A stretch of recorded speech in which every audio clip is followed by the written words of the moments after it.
Long time this time, a long time this na day before time. Long time got them lang loji, now you got them bongolo. Long time got them lang loji, now you got them bongolo. This time a long time, this time a long time this na day before time. This time a long time, this time a long time this na day before time. Long time got them dirty dam, now you got them concrete road. Long time got them dirty dam, now you got them concrete road. Long time got them dirty dam, now you got them concrete road. Long time got them dirty dam, now you got them concrete road. This time a long time, this time a long time, this na day before time. This time a long time, this time a long time, this na day before time. Long time got them jug lamp, now you got them electric light. Long time got them jug lamp, now you got them electric light. This time a long time, this time a long time, this na day before time. This time a long time, this time a long time, this na day before time. Long time got them broad bottom, now you got them tight straight. Long time got them broad bottom, now you got them tight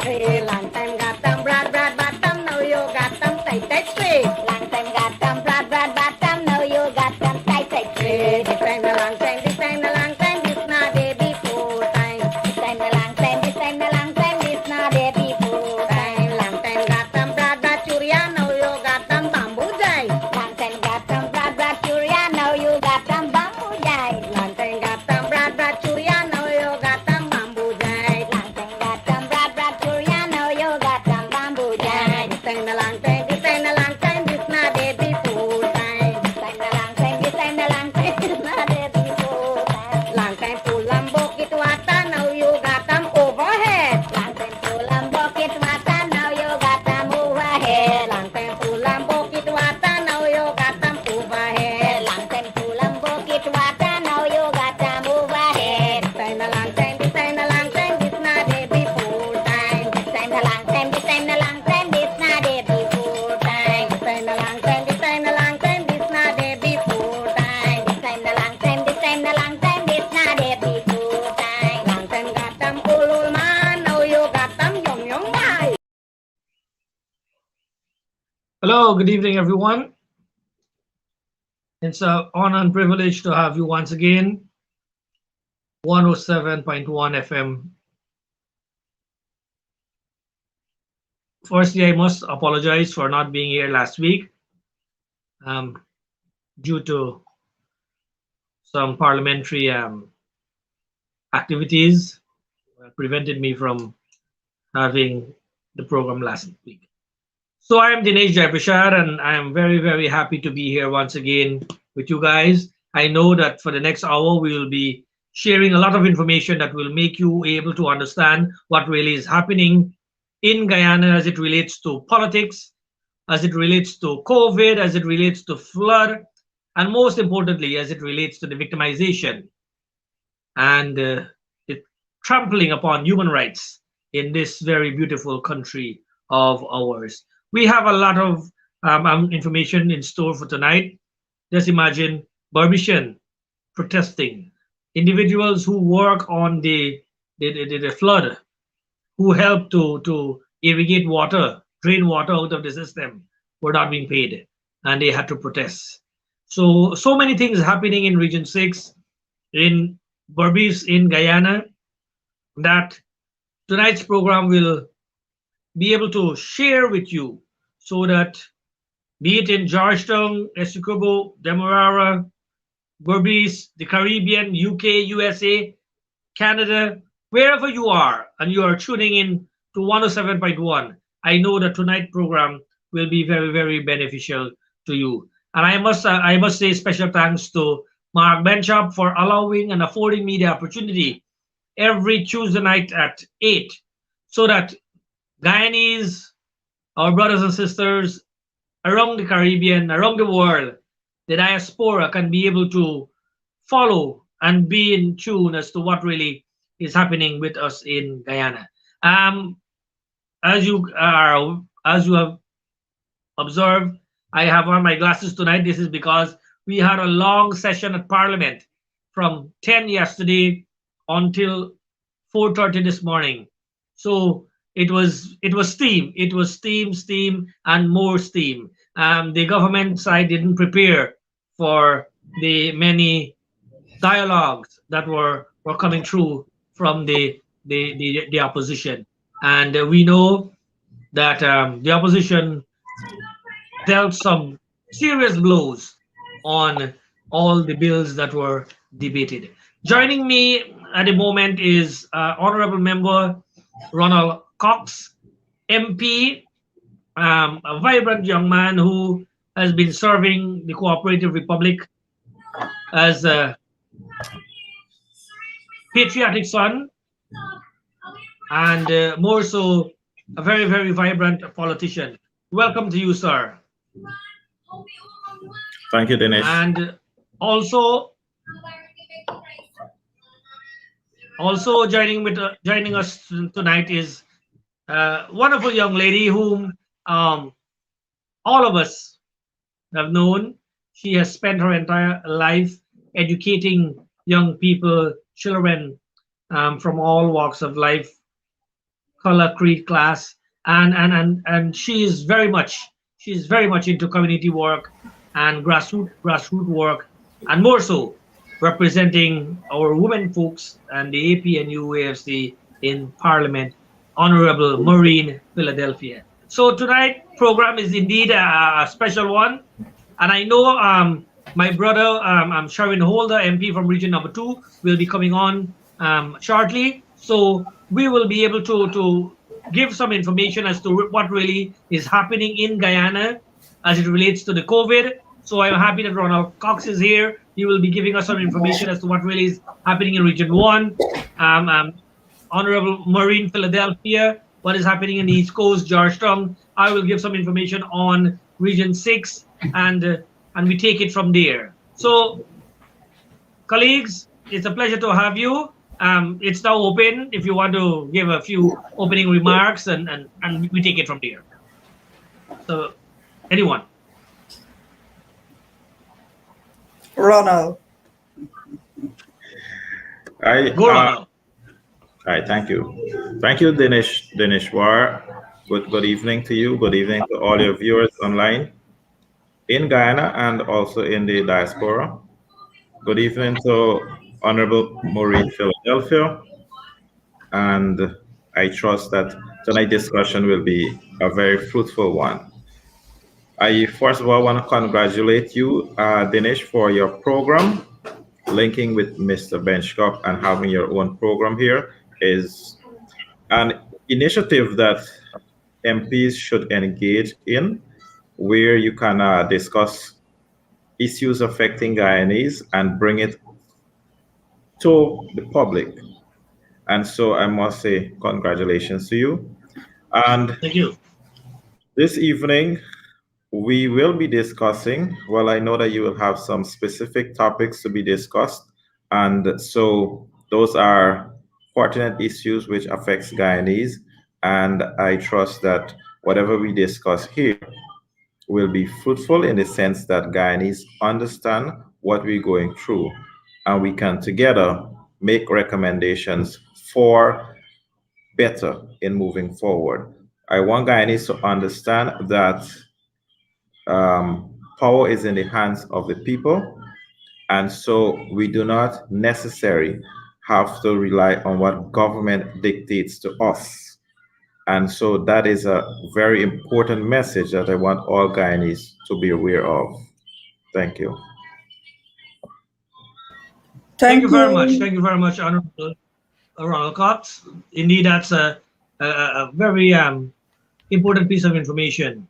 We must not allow anyone to trample upon us, for we are the person who put any government in and out of office. That is very, very important for our brothers and sisters in Guyana to ponder on. Maureen Philadelphia. Thank you, Honorable Dinesh Jaiprashad. And I say good night to you. Good night to Honorable Ronald Cox. Good night. And I extend greetings from Region 4 to Region 1, Region 6, all of Guyana, and of course, to our colleagues and members and supporters in the diaspora. Like Ronald, Dinesh, I want to commend and congratulate you for this initiative. And of course, I want to remind you that it's one in which you're given an opportunity so that you can educate the masses as to what is happening in Guyana. Gone are those days when persons are starved for information. And so, because we have opportunities like these that we can share and provide knowledge to persons so that they understand what is happening, I commend you for this bold step, and I want to ask you to keep this program going, and if and where it can be expanded, please do. Of course, persons are here to ensure that we represent those persons who would have voted us into office so as to give representation on their behalf. And like Ronald said, the people are the ones that make the decision. We are the ones that put government in office, and the people are the ones that can take government out of office. And with my introductory remark, I want to say thank you very much for having me. And of course, tonight will be yet another edifying opportunity so that persons can understand what is happening in Guyana as it relates to what the PPP is doing. Thank you.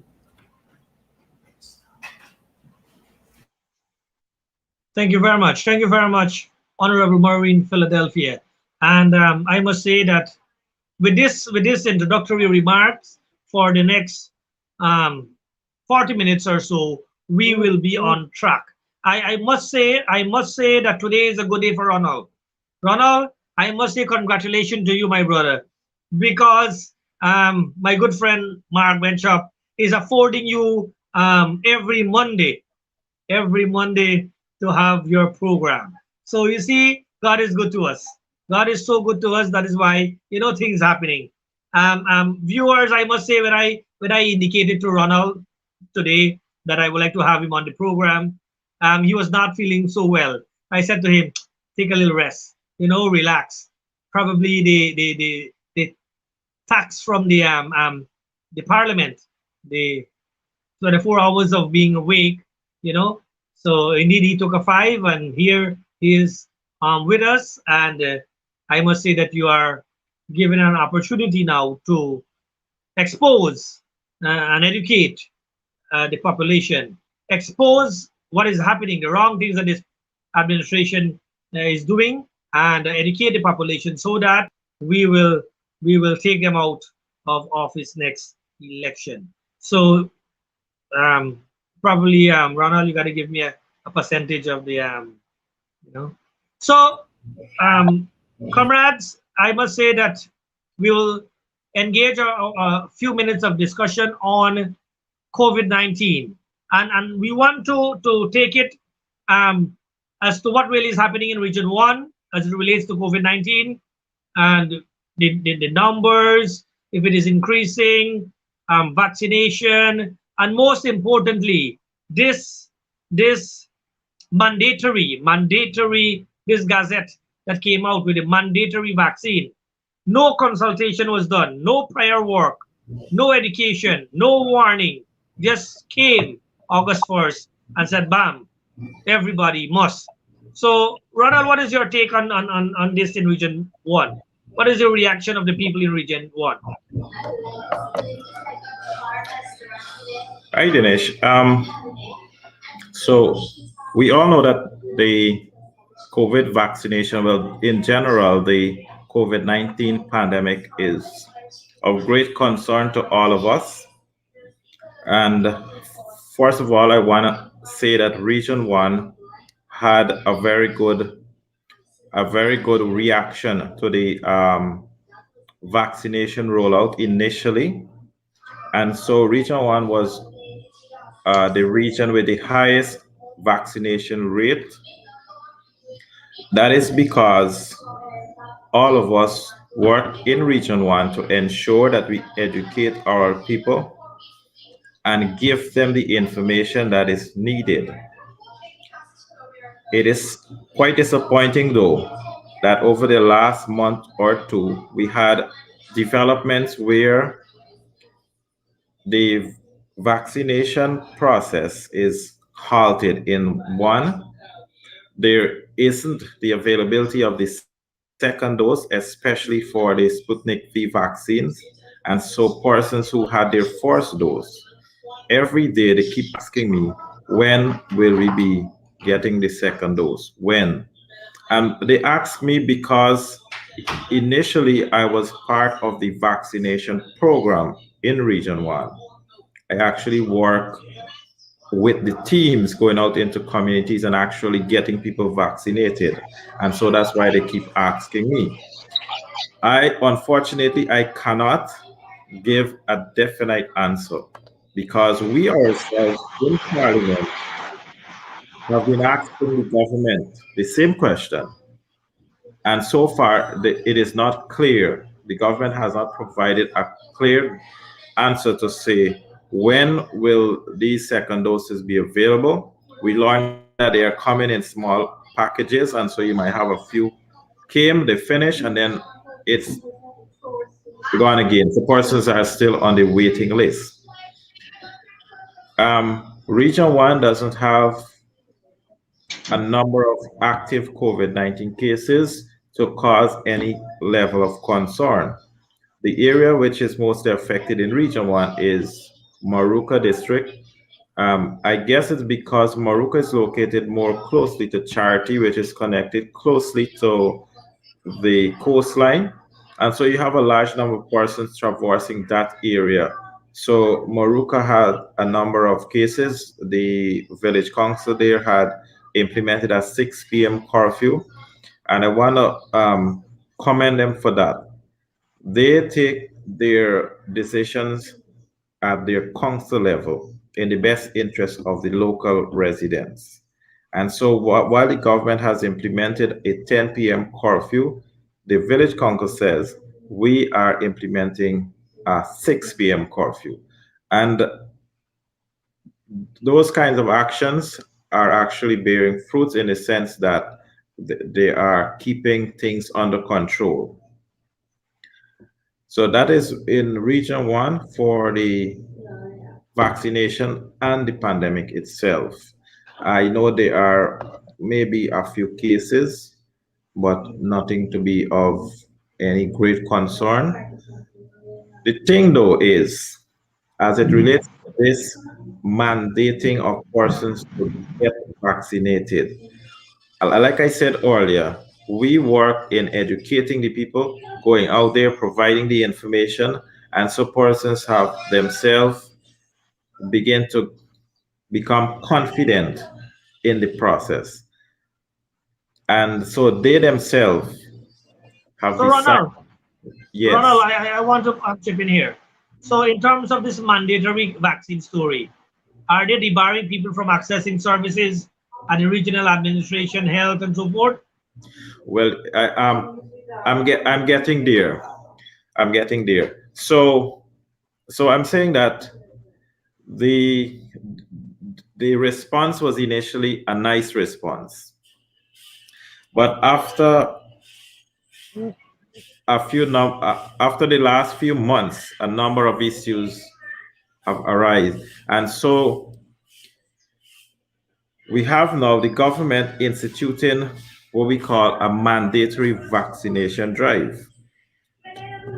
The mandating of vaccination, in my view, is against uh, our privilege, our rights to choice, and all of that. We understand that it is a pandemic, and the government is saying, in the interest of protecting health, this is the way to go. At the same time, the government must understand that their policy can affect people greatly. So, yes, you are protecting life and health, but at the same time, I want to make it official here that all the regions, inclusive of Region 1, RDC has issued statements or official notices barring persons who are unvaccinated from entering any government compound or accessing any government services. So yes, that's happening in Region 1. I saw the notice myself. It is the same as in Georgetown or any other region where they're asking persons who are unvaccinated to seek those services by appointment, one, or you provide a negative PCR test at least 72 hours in advance. In Region 1, there is no place that do the PCR tests. I guess the regional hospital does. That's the only place. So you're asking persons to get that done. It could only be done in Georgetown.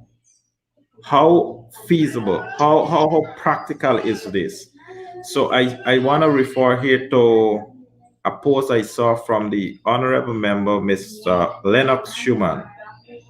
Apparently, he now is beginning to understand the real implication that this policy can have.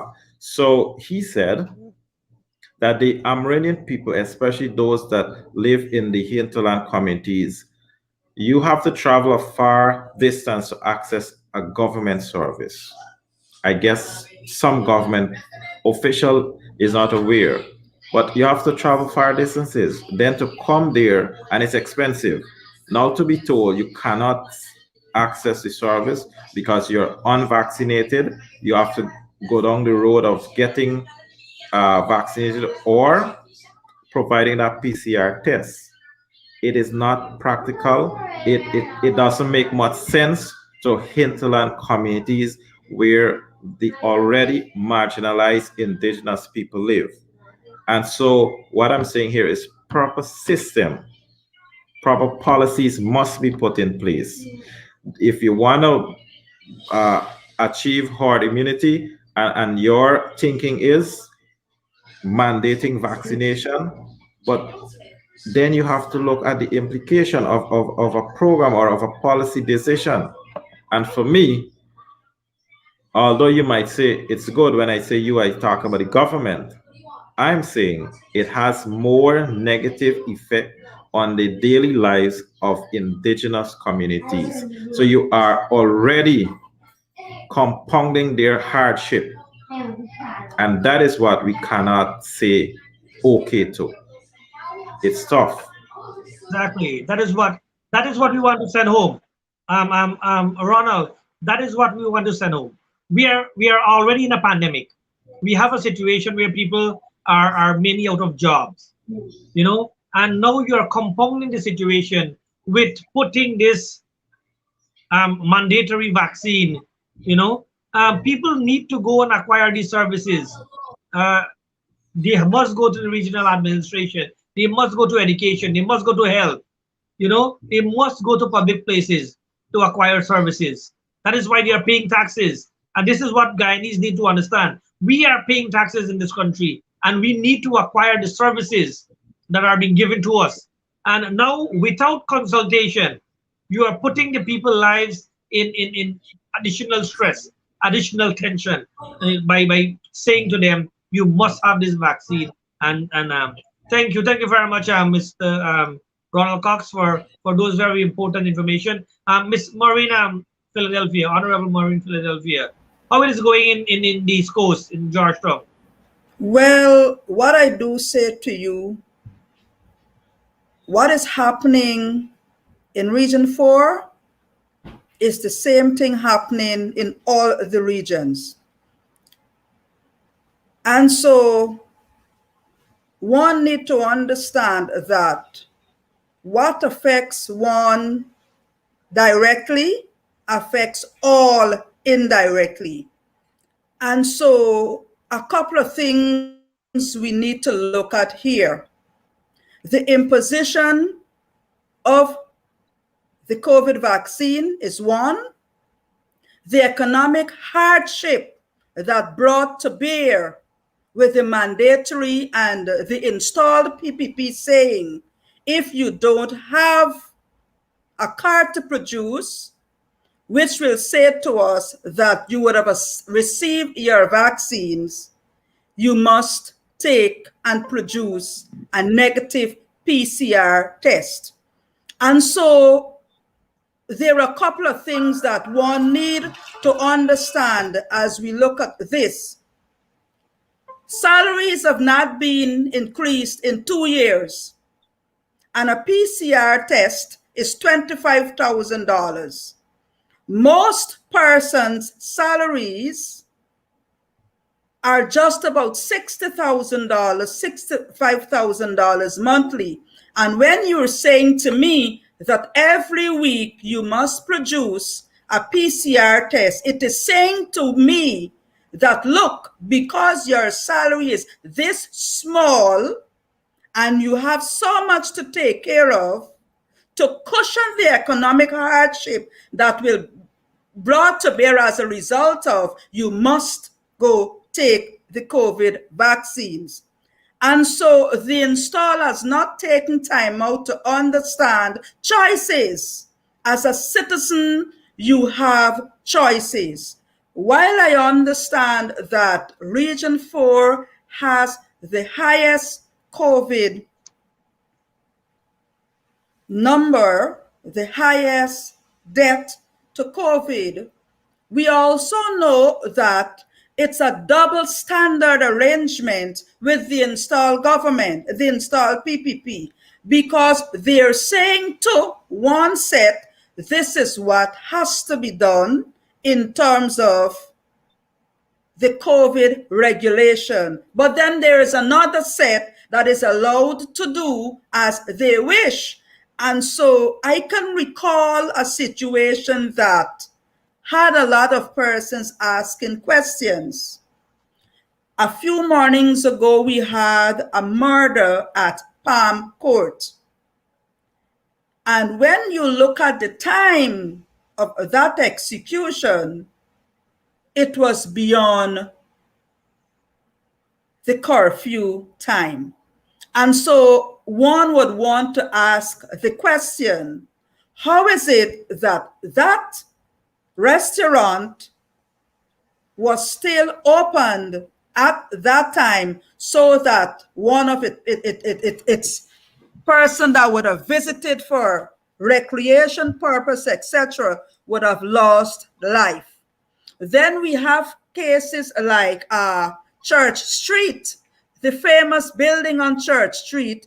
Dinesh, you know what I'm talking about. Ronald, you know what I'm talking about. And I know the all of Guyana know where I'm talking about. And so that's open 24/7. But then you may have somebody that want to hold a barbecue, all right? And so the police will go to say, well, look, you'll be on your curfew time, and they cut you off. But Church Street open 24 hours.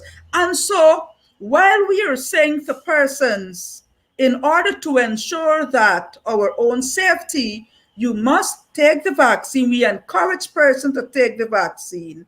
We need to ensure that we treat with persons as humans, and of course, we respect their rights to choices. And that is where the difficulty lies. And so while one may say there's no term as mandatory, the fact that you're saying to me that I must produce a PCR every 3 days, the fact that you're saying to me that if you don't have, you will not receive government services, you're saying to me the vaccine is mandatory without that word mandatory. And so because this is not the era when persons were starved for information, they can go to social media and access information. But the difficulty still exists because the installed PPP is not providing the citizen with the necessary information needed so as to guide them. And that is where we have the pushback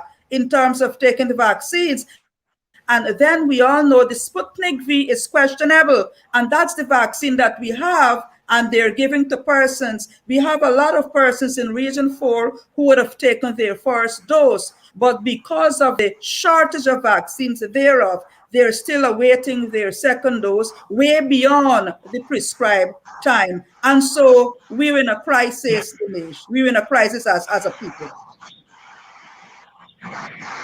And Maureen, is not only in region 4 that there is a shortage, all across Guyana. There are some individuals in region 6 who have been waiting for the second shot, and we are hearing such stories as to what really is happening.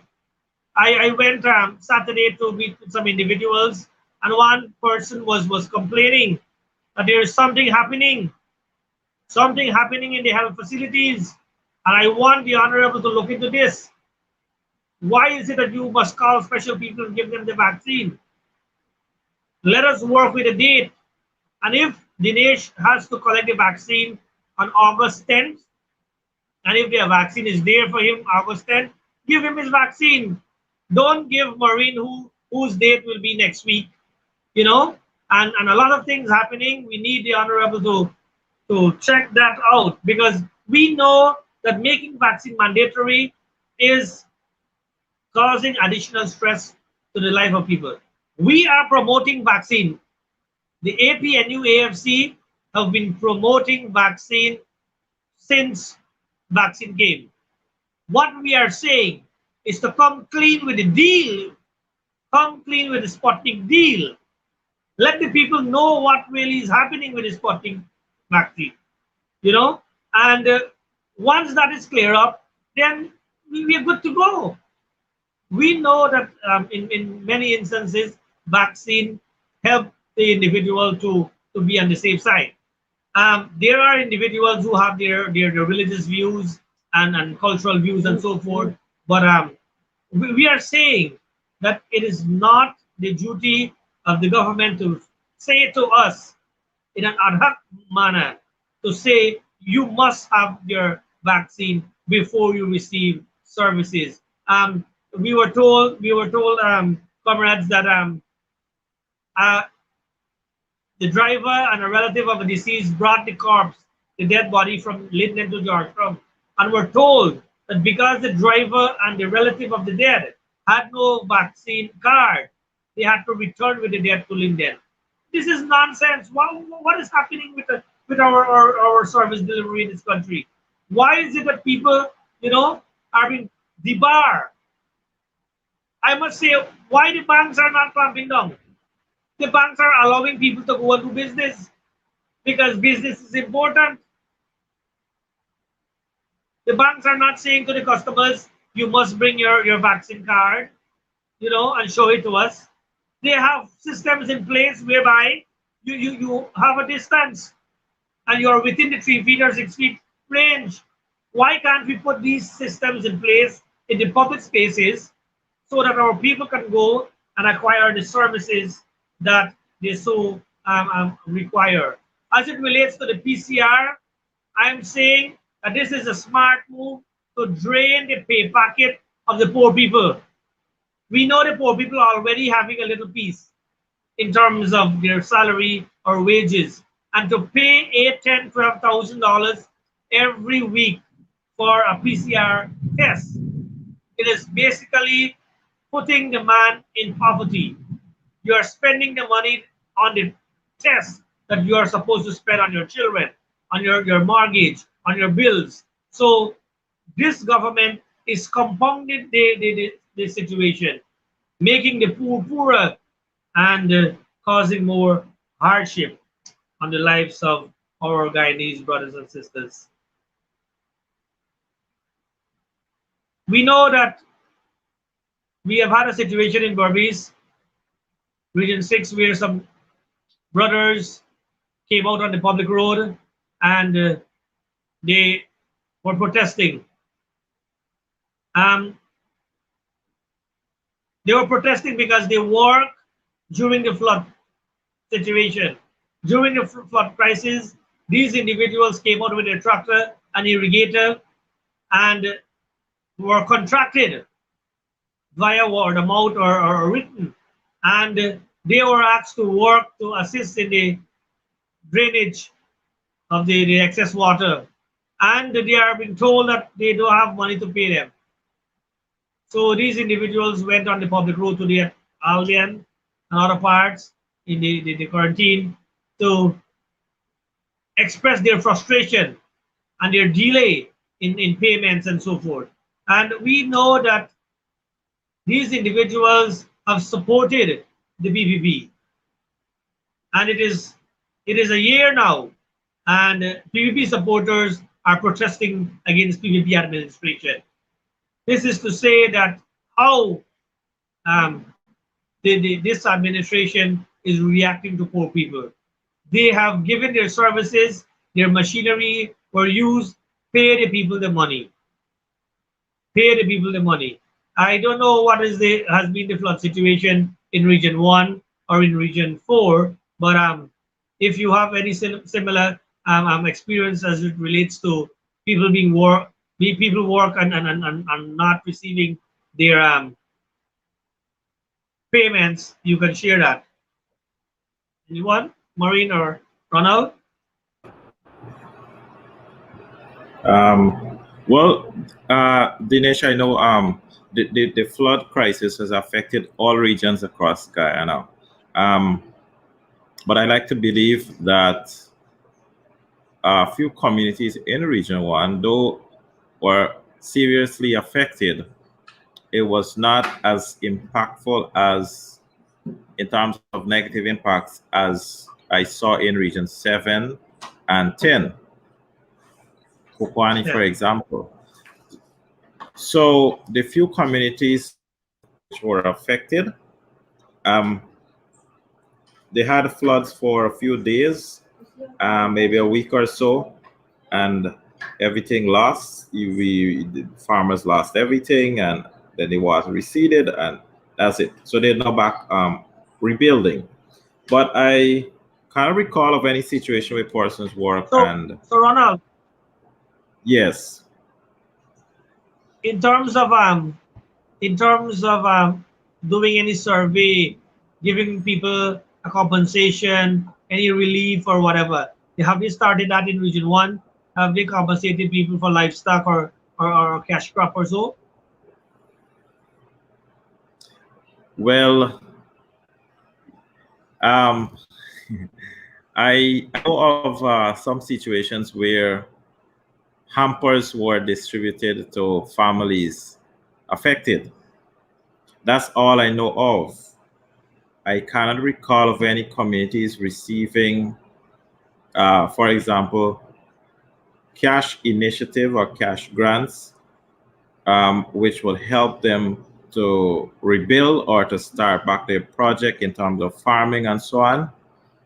And here I'm not talking about a $25,000 cash grant. I'm not talking about a $10,000 cash grant. So persons were severely affected. Persons lost millions in terms of those big farmers. So you cannot go to them and say, look, take a $20,000 and start all over again. So it is even more offensive to go to them and say, look, take this hamper. This hamper has a gallon of rice and a 2-pound sugar and a pack of flour. And this is what we are giving you because you were severely affected.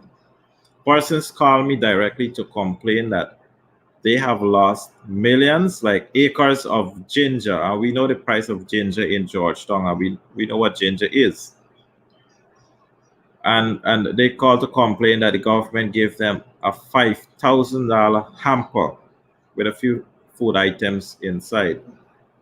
So all I know of is that they had distributed hampers, and if that is not already, as some persons put it, offensive to them, some persons even got less and some got more. So you had some person receiving a larger hamper, another person receiving a smaller hamper.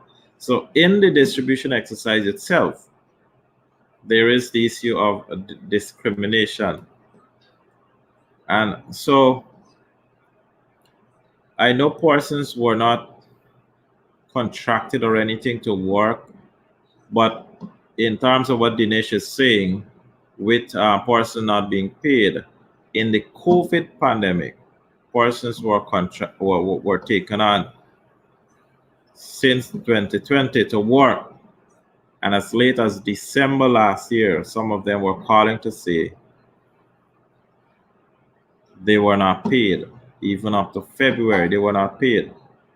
So yes, you have situations all across Ghana where persons are contracted in terms of in times of crisis like these, and then they have to go through another crisis by running here and there, getting to offices, getting to officers to ensure that they process the contractual agreement and to process their payment so that they can get it in time. I know for sure that I had 2 meetings with officers at the regional office. So, and one was with the regional executive officer, myself. So I am aware of the issue. I'm aware that the REO acknowledges that such issue exists, and he is looking to rectify the matter. I attended RDC for these issues being discussed. So I'm aware that there are issues affecting residents like these. And I'm sure, Maureen, you would have issues in your region as well. I don't know for what, but these people, they need to get their act together. You cannot, these are poor people that work and they need their money. You have to process their payments and all of that. If there is something that is needed, well, then obviously fix what is needed. Get the process going and facilitate these payments. Thank you. Thank you very much. And imagine, that is something happening across the regions. Region 6, up to now, some individuals came around and did some assessment and so. But up to now, people are asking, they're querying as to when will they receive their package. We know that something is set aside for the rice farmers. I think about 60,000 per acre and so forth. So if you are giving these individuals, rice farmers, this large amount, what happened to the small farmers? What happened to the people with the kitchen garden? What happened to the people who had a 25, 30, 50, 100 meat birds or chicken, or as we say, white-bone chicken? What happened to them? These are poor people that depend on this for a day-to-day living. One individual, as she indicated, that all the money she had, she invested in some chicken, and the flood took all of them. And to date, she is waiting from the regional administration and the government to say something substantial to her, give her some hope as to what really is happening. I must say special welcome to Sharon Holder, MP from region number 2. He was the way traveling to reach home, so that is why he's late. He's late tonight. So welcome, my brother, and after Honorable Maureen Philadelphia with her take, and we will have you doing your part. We are discussing COVID and we are discussing the flood. So you can run your line as to what really is the situation in 2 as it relates to this mandatory vaccine and what is it is affecting in terms of human rights and our right to choice and our constitution and so forth.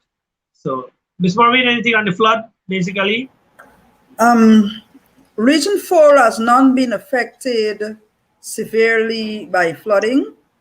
As Ronald would have pointed out, regions 10 and 7, the impact was severe. But while we were not severely affected, I am looking at a general thought. In Parliament, June of this year, you all know we would have passed a supplemental catering for these emergencies. And I remembered vividly,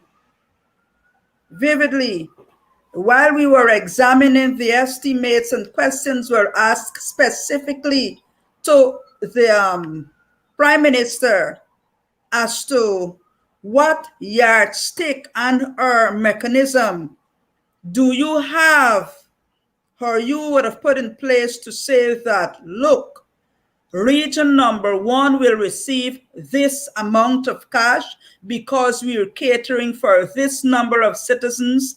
Region 7 will be given this amount. He could not have, but rather he gave us a ballpark figure to say that this is what is needed. And so again, questions were asked, what exactly you're giving this relief for? Is it you're giving this relief for a person to start up, or you're giving this relief because you want to ensure that they have food while they're preparing to start up? Is it that bridges or roads were damaged and you would want to repair these infrastructure and all of that? These were specific acts of the Prime Minister, and he could not have responded directly to those specifics. But what he said, I am asking for this, and maybe we will come again to ask for more. How disrespectful is that? How disrespectful is that? And so when you will want to, let me say, tout the one Guyana, and you're here to ensure that you satisfy the needs of the citizen, there are more questions than answers. Because if this installed regime will come to the National Assembly to say to us, we need your hand here to ensure that we can satisfy the need of the citizens because of as a result of natural disaster. But then you cannot say to us, this is what will be done and this is how we will do it. How can we say that we are adequately providing the needs for these persons? I want to believe I would have seen about 2 weeks ago, there again, the floods water came again in Region 10. All right, in Kokwani, the water began to rise again. And so there will need to be an assessment once again so as to understand when this water recede, the amount of finances we may have to give to that region. But the PPP has been practicing infantile politics. And so because to them, Region 10 is not one of the regions that would have supported them, persons in that region have been victimized significantly. They've been victimized. And so as a people, we need to understand that we are not dealing with babies, but we big, according to MP Amansa Walton this year, and we got sense. And since we big and we got sense, we can think for ourselves and we can make decisions for ourselves. All right? And so that's the issue we have as it relates to what the government decide to give persons as a start up or to satisfy them as a result of being affected to and of the flood.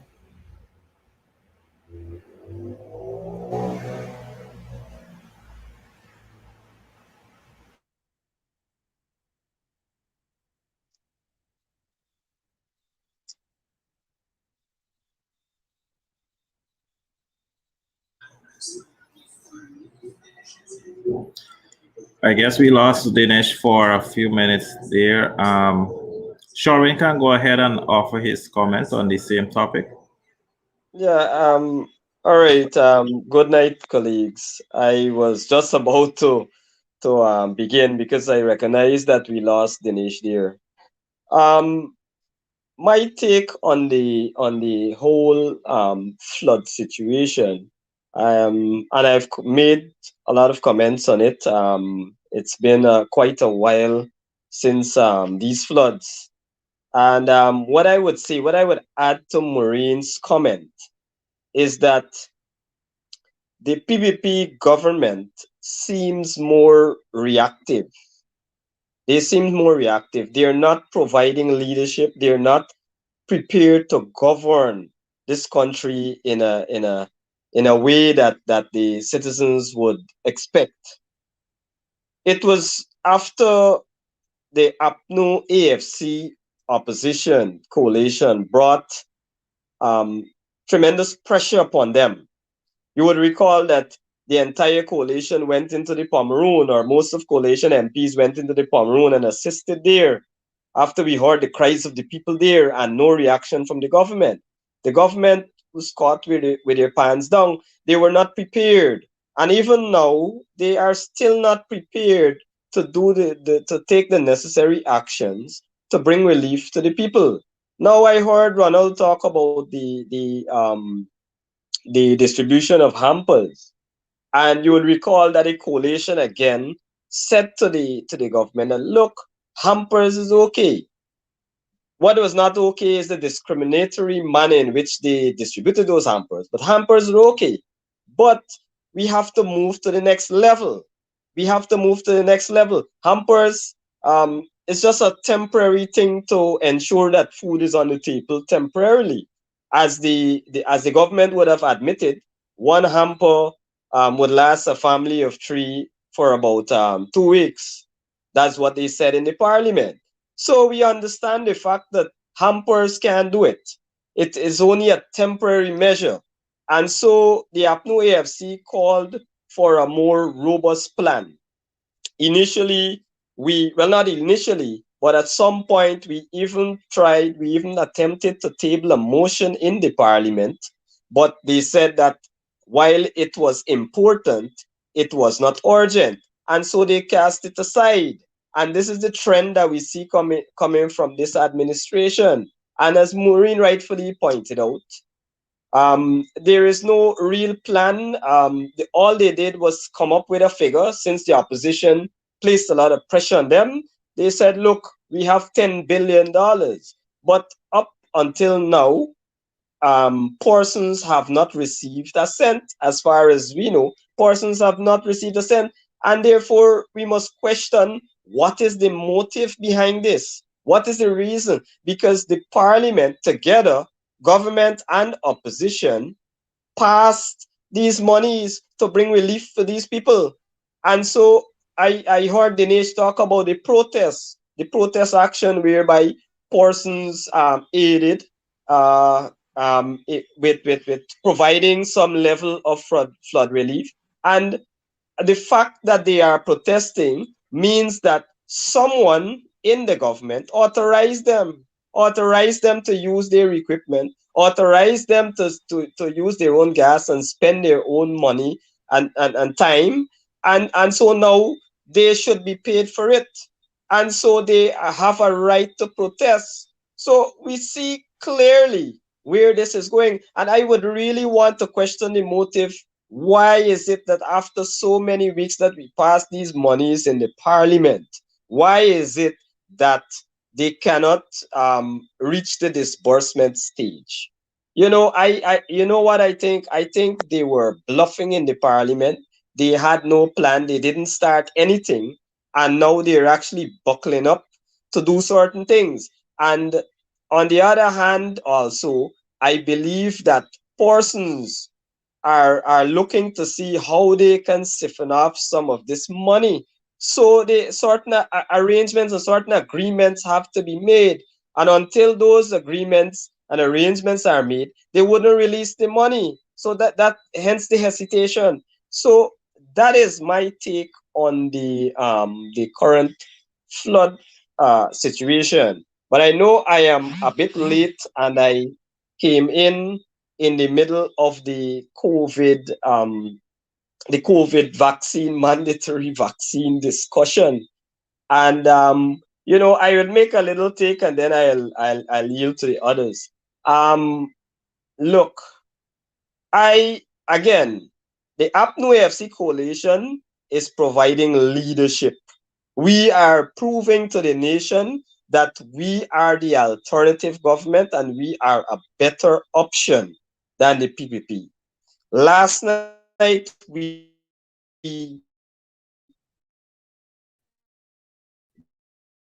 the leader of the opposition, this urgent matter of this mandatory vaccine policy. And to our disbelief and the disbelief of the nation, the speaker, and we know who guides him, who directs him, said no, he cannot allow it. He said while it is important, it is not urgent. I don't know that to be true. Guyanese are looking on. This is an issue that is affecting thousands or tens of thousands of citizens. And it doesn't only affect the unvaccinated, but it also affects the vaccinated. In many families, you have some members that are vaccinated and others that are not. And so it is a national issue. It is the most current issue right now that is affecting persons, put aside the deaths that we've seen and so forth. But this is an issue that deserves a national conversation so that we can come up with a proper strategy to deal with this COVID and this vaccination issue. And so it is very disappointing as a young parliamentarian. And I made a post on my Facebook this afternoon letting all of Guyana know that I'm so disappointed because you know what?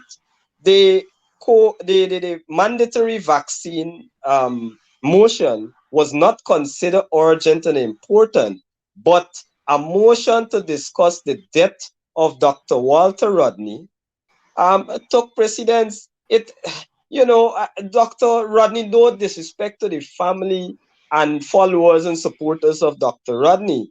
No disrespect to them, but Dr. Rodney passed under those horrific circumstances over 41 years ago. Many or most of our parliamentarians were not even born then. The coalition has a number of young MPs. Majority of us were not born at that time, and we certainly are not responsible for Mr. Rodney's demise. So to bring a motion now, when the country is in crisis, when you have a high cost of living, when you have a high crime situation, it's just ridiculous. But what we're recognizing here is that politics trumps everything else. Politics trumps everything else. It trumps the health and safety of the Guyanese people and their well-being, and that is what the PPP has become. That is what the PPP is basically saying to this nation. And I want to make one other point in terms, I don't know how the points that were made by my colleagues, I know they would have made some valid points.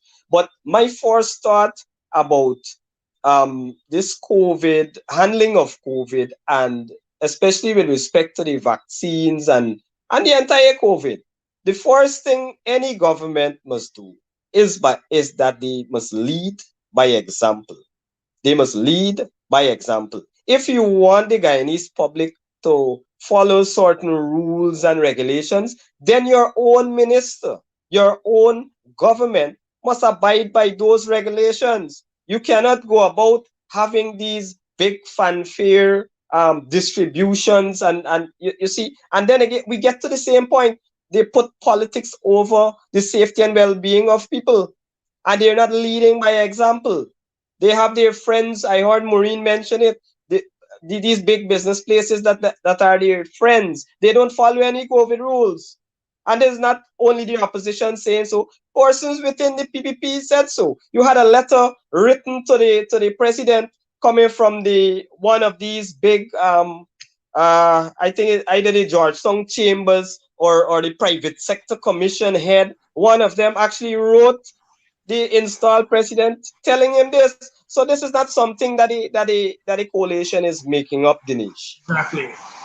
So, comrades, thank you very much. I know we are out of time. We had a countrywide blackout just now. So, it's part of the PPP plan. Distract me. Sabotage the entire system whenever we are having our programs and so forth.